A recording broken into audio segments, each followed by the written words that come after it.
মানে নে এগুলা খাওয়ার এক্সপার্ট।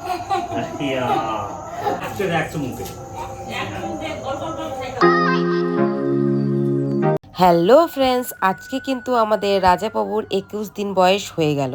আর আমাদের চঞ্চলার কিন্তু ডেলিভারিতে খুব কষ্ট হয়েছিল। যখন আমাদের চঞ্চলার ডেলিভারি হয় আর খুব কষ্ট হচ্ছিল, তখনই মা মান্যত করেছিল যে চঞ্চলার ঠিক মতন বাচ্চাটা হয়ে গেলে তিন নাথের পুজো দেবে। আর সেই উপলক্ষে আজ এই আয়োজন। এই পুজো কিন্তু এর আগে আমি কখনো দেখিনি, ফার্স্ট টাইম শ্বশুরবাড়িতেই দেখছি। চঞ্চলা বাচ্চা দিয়েছে 21 দিন হয়ে গেল, আর 21 দিনের মধ্যে কিন্তু আমার শাশুড়ি মা এই গরুর দুধ এক ফোঁটাও খায়নি। আজ এই পুজোটা দেবে বলেই সেই জন্য এই দুধটা খায়নি। দেখো গ্লাসে দুধটা রেখেছে। আর এই পুজোটা হওয়ার পর কিন্তু যে কোনো একজন বাচ্চাকে দিয়ে এই দুধটা খাওয়ানো হবে। আর এই লাঠি দেখছো, এই লাঠি দু হাত দিয়ে ধরে এর ভিতর দিয়ে শরীরটাকে পার করতে হবে।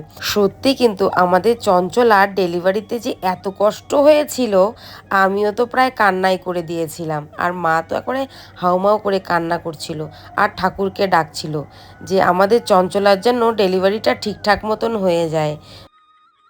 তোমাদের সাথে তো শেয়ার করেইছিলাম যে আমাদের চঞ্চলার কত কষ্ট হয়েছিল।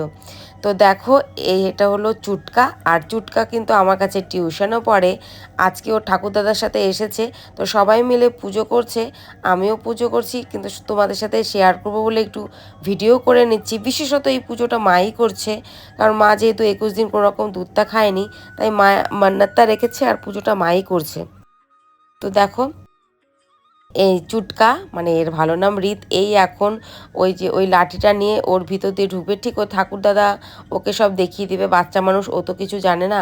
আর সত্যি আমারও জিনিসটা দেখে খুব ভালো লাগছে, কারণ এর আগে আমি এমন ধরনের জিনিস দেখিনি।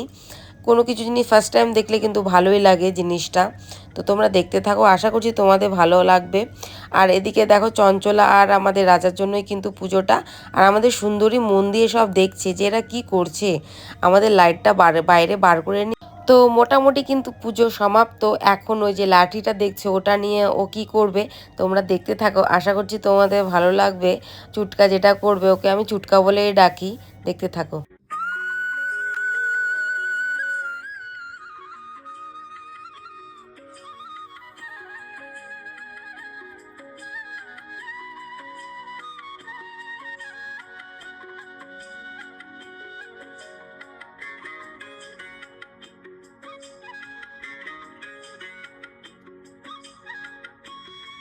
তো সব কিছু হয়ে যাওয়ার পর কিন্তু আমি নাড়ু নিয়ে এসেছি রাজাকে আর চঞ্চলাকে খাওয়ানোর জন্য।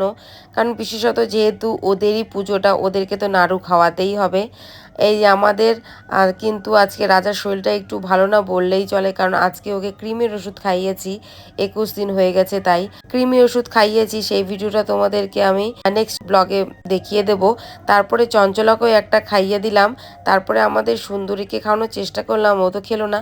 তারপর আমাদের শান্তিতে ঘপ করে খেয়ে নিল। তো দেখো পুজোর হওয়ার পরে আমরা কিন্তু সবাই প্রসাদ নিয়ে বসে পড়েছি। আর যাদের যাদেরকে নিমন্ত্রণ করেছিলাম সবাই কিন্তু প্রসাদ নিয়ে চলে গেছে। এবার আমাদের প্রসাদ খাওয়ার পালা। এবার আমিও প্রসাদ নিয়ে নিয়েছি, আর তার সাথে সাথে বাড়ির লোকও প্রসাদ নিয়ে নিয়েছে। তো চলো বন্ধুরা, টাটা।